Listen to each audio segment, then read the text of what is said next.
Passem al punt 4, que és l'evolució del calendari fiscal. En principi aquí no hi ha cap variació, és determinar quin termini es paguen els impostos. Únicament hem desglosat la llei de 4 anys i 4 pagaments de taxa d'aigua, de claveguera. Una vegada el tema de l'IBI de l'embassament, l'IE es paga un cop l'any, la taxa de contribució social també es paga un cop l'any, la taxa de la també es paga un cop l'any.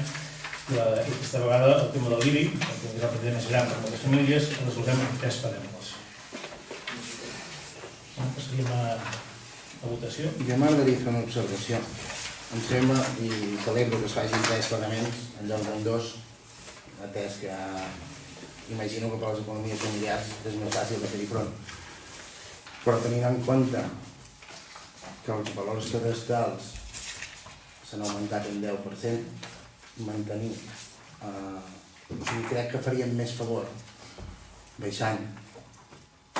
Si s'ha augmentat un 10% vol dir que recaptem un 10% més.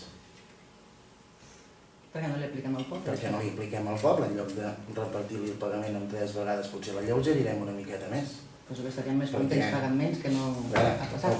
Augmentem un 10% de valor catastral, per tant això vol dir que augmentem la recaptació de l'IBI, i com hem vist al pressupost, els tributs de l'Estat també passen de 180 a 190.000 euros, també els augmentem 10.000 euros. Com que és un pressupost petit, dono per suposat que un número de 10.000 euros és un número gros.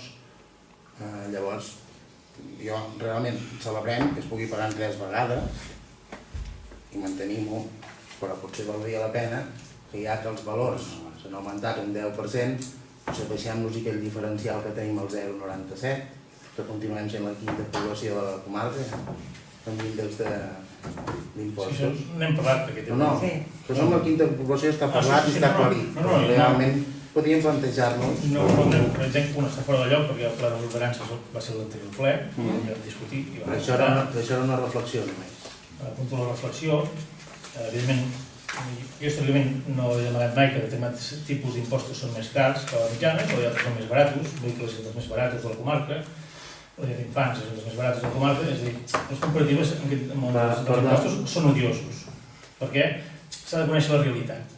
Com us comentava, Botarell té 1.000 habitants per de Canyes, impostos baixos, però rep 300.000 euros de la planta de residus que té, i per tant, jo si tingués 300.000 euros a l'any nets de poc i toalla, també faria el mateix. Si fos Montbrió, amb l'activitat turística, jo he d'aclarir una cosa. faria el mateix, és a dir, Montbrió no sé com té l'aigua, però Montbrió té un nucli a peu pla. Des d'anys tenim 3 nuclis que hem de bombar tots l'aigua, tenim 3 xarxes d'aigua. És a dir, aquest tipus de comparatives s'analitzen molt seriosament.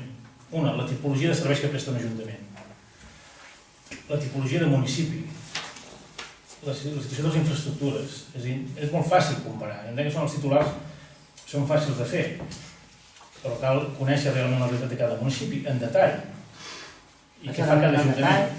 Per tant, això un dia fem una reflexió en general d'impostos i els ofereixo seure'ns en una comissió a l'Ajuntament, quan vostès vulguin, i fem una reflexió sobre els serveis, què prestem uns i altres, quina tipologia tenim d'ingressos.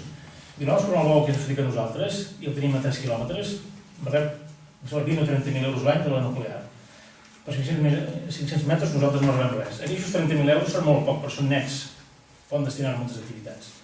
Que no diem els municipis nuclears, els municipis turístics. Aquesta tipologia d'impostos és complexa, però un dia si vol fem una reflexió i en parlem bastament.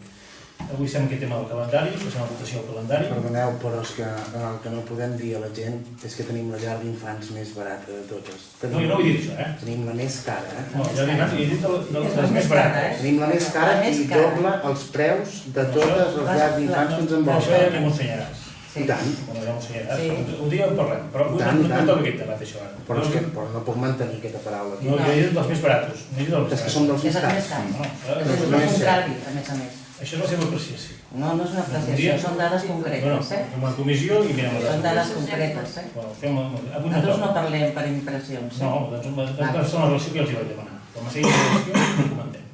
Avui una relació però no fem afirmacions que no són certes. No vull paraules. Jo no dic la més barata, dic les més barates. Jo us demano una relació. Una relació escrita municipal per municipi i en parlarem. Ara, analitzem municipi per repetir-ho. Que si fos el caldo de Botarell també tindrà llar d'infants 100 euros. I si fos el caldo d'Escola tindria gratis. Però, per desgràcia, no tenim aquestes realitats. Per tant, anem a votació del calendari. Vots a favor? Doncs s'aprova.